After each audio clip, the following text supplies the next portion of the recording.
हाँ, चलिए बारी बारी से हम प्रक्षेप गति से संबंधित डिफिनीशन देख लेते हैं। देखिए, सबसे पहला डिफिनीशन है प्रक्षेप वस्तु। ध्यान से देखिएगा, प्रक्षेप वस्तु किसे कहते हैं? तो वैसी वस्तु जिसे फेंकी जाने वाली है, या फेंकी जाने वाली वस्तु को क्या कहते हैं? अगर मान लेते हैं कुछ समय के लिए हमारा पेन ही प्रक्षेप वस्तु है। कभी कभी हम क्या किताब कॉपी भी फेंक के देते हैं ना एक दूसरे को, तो वो भी क्या बन जाता है? प्रक्षेप वस्तु। यानी ये निर्भर करता है कि आप किस वस्तु को फेंक रहे हैं, वही वस्तु बन जाता है हमारा प्रक्षेप वस्तु। प्रक्षेप वस्तु कोई फिक्स वस्तु नहीं होता है जी। हाँ, जब हम फेंकने वाले होते हैं तो उसको हम देखेंगे कि हमारे हाथ में क्या है, वही बन जाएगा हमारा प्रक्षेप वस्तु। अर्थात फेंकी जाने वाली वस्तु को ही हम क्या कहते हैं? प्रक्षेप वस्तु कहते हैं। यानी हम यहाँ से फेंकने वाले हैं तो ये वस्तु हमारा प्रक्षेप वस्तु कहलाएगा, जिसको हम पेन की नाम दे रहे हैं। अब हम प्रक्षेप पथ कहते हैं। हम जानते हैं कि कोई भी वस्तु को जब फेंका जाएगा तो एक रास्ता बनेगा। जैसे कि आप देखें ना कि इस वस्तु को यहाँ से हम फेंकेंगे, यहाँ से उन्हें, तो क्या होगा? एक रास्ता का निर्माण करेगा। इसी को हम पथ को क्या कहते हैं? पथ। हाँ, तो वैसा पथ क्या डिफिनीशन होगा? वैसा पथ जिससे होकर, वैसा पथ जिससे होकर प्रक्षेप वस्तु गुजरती है। क्या बोलेंगे? हाँ, वैसा पथ जिससे होकर प्रक्षेप वस्तु गुजरती है उसी को हम क्या कहते हैं? प्रक्षेप पथ कहते हैं। अगला है प्रक्षेप गति। अब हम बात करेंगे प्रक्षेप वस्तु जिस गति से प्रक्षेप पथ पर होकर जाती है उसी को हम क्या कहते हैं? प्रक्षेप गति कहते हैं। और थोड़ा सा चेंज करते हैं, प्रक्षेप गति की हम बात कर रहे हैं तो किसी प्रक्षेप वस्तु द्वारा प्राप्त की गई गति को क्या कह सकते हैं? प्रक्षेप गति कह सकते हैं। क्योंकि हम जानते हैं कि हमारे हाथ में अलग अलग वस्तु भले हो सकता है तो निश्चित तौर पे उसकी गति भी अलग अलग हो सकती है। अब मान लेते हैं कोई भारी वस्तु है, बहुत ज्यादा भारी है, 10 किलो का है, तो उसको फेंकेंगे तो उसका गति क्या होगा? बहुत कम ना होगा?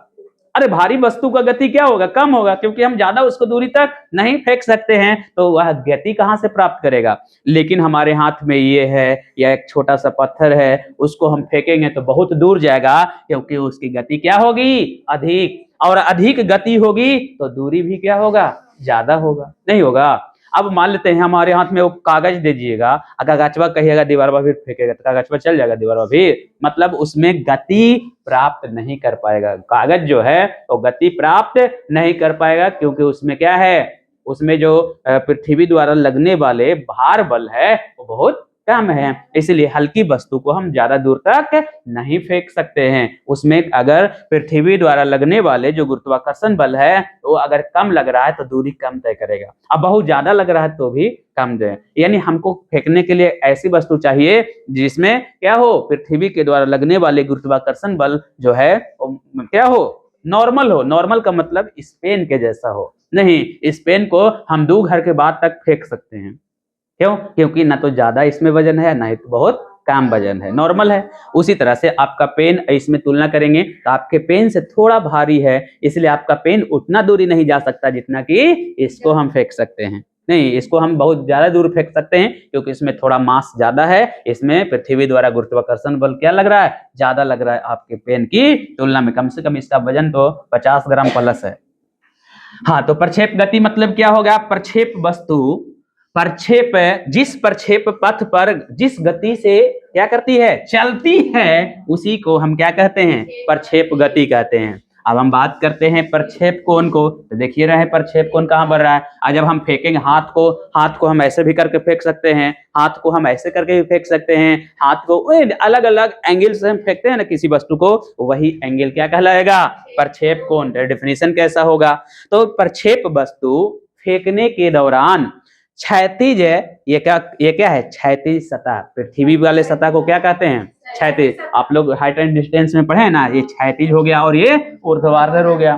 तो प्रक्षेप वस्तु क्षैतिज सतह के साथ जिस कोण से फेंकी जाती है उसी को हम क्या कहते हैं? प्रक्षेप कोण कहते हैं। प्रक्षेप वस्तु को क्षैतिज सतह के साथ जिस कोण से फेंकी जाती है उस कोण को क्या कहते हैं? प्रक्षेप कोण कहा जाता है। तो प्रक्षेप कोण को हम क्या देते हैं? थीटा कहते हैं, थीटा लिख देते हैं। अब आता है प्रक्षेप की ऊंचाई, इसकी हम बात कर रहे हैं। तो प्रक्षेप की ऊंचाई किसे कहते हैं? तो प्रक्षेप वस्तु द्वारा प्राप्त की गई अधिकतम ऊंचाई को क्या कहते हैं? प्रक्षेप की ऊंचाई कहते हैं, जिसको हम कैपिटल एच भी दे सकते हैं या स्मॉल एच भी दे सकते हैं, वो आपके ऊपर निर्भर करता है। तब प्रक्षेप वस्तु द्वारा प्राप्त की गई अधिकतम ऊंचाई को कोई भी दे सकते हैं। प्रक्षेप वस्तु द्वारा प्राप्त की गई अधिकतम ऊंचाई को प्रक्षेप की ऊंचाई कहा। अब ये निर्भर करता है कि प्रक्षेप की ऊंचाई कब ज्यादा होगा और कब कम होगा। तो यहाँ पे थीटा पर निर्भर करता है। प्रक्षेप की ऊंचाई किस पर निर्भर करेगा? थीटा पर निर्भर करेगा। अगर हम वस्तु को हम ऐसे फेंकेंगे तो ऊंचाई ज्यादा जाएगा नहीं, लेकिन हम वस्तु को ऐसे करके फेंकेंगे, इसका मतलब एंगल चेंज हुआ ना, यानी ये एंगल ऊपर की ओर हो रहा है। और जितना ज्यादा एंगल इधर की ओर जाएगा, यानी जितना ज्यादा एंगल बढ़ेगा उतना ऊंचाई ज्यादा, भले दूरी कम हो, दूरी क्या होगा? जब ऊंचाई ज्यादा तो दूरी क्या होगा? कम। और जब दूरी ज्यादा तो ऊंचाई क्या होगा? कम। होता है ना। अब जब ढेला फेंकते हैं, अब या गेंद खेलते समय जब ऊपर फेंकते हैं तो ऊंचाई तो प्राप्त करता है, लेकिन दूरी प्राप्त वो जिया के गिर जाता है, नहीं तो दूरी कम हुआ ना। लेकिन जब हम दूरी फेंकना चाहते हैं तो आपको ये भी बताए थे कि कितने डिग्री एंगल से हम फेंकेंगे कि अधिकतम क्षैतिज परास को प्राप्त करेगा। तब 45 डिग्री याद है। यदि किसी भी वस्तु को हम 45 डिग्री एंगल से फेंकते हैं, इसीलिए ना दूर फेंकना होता है तो ऐसे ऐसे करके निशाना बनाते हैं, यानी 45 डिग्री पे हम फेंकना चाहते हैं। यानी पृथ्वी के साथ ऐसा, पृथ्वी के साथ हम ऐसा किसी वस्तु को फेंकेंगे तो हमको ज्यादा दूरी जाएगा, यानी ये मैक्सिमम दूरी को प्राप्त करेगा। और किसी वस्तु को ज्यादा ऊंचाई भेजना है तो 90 डिग्री, कितना डिग्री बताए थे? यानी किसी वस्तु को 90 डिग्री से ऊपर फेंकते हैं तो उस पर ग्रेविटेशन फोर्स कम हो जाता है, इसलिए मैक्सिमम ऊंचाई को प्राप्त करता है। याद रखिएगा इसको। अगला है उड़ान काल या उड्डयन काल, या इसी को प्रक्षेप काल कहते हैं। 3 नाम से हम लोग जानते हैं, उड़ान काल, उड्डयन काल या प्रक्षेप काल।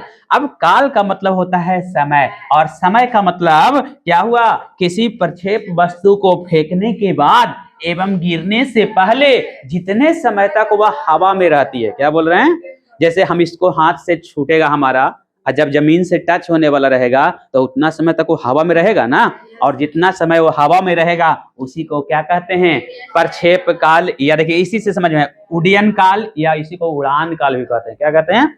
उड़ान काल। जैसे पक्षी उड़ता है, इसका मतलब हवा में उड़ता है। तो हमारा वस्तु जितना समय तक हवा में रहेगा मतलब वो उड़ रहा है, हवा में रहेगा मतलब उड़ रहा है।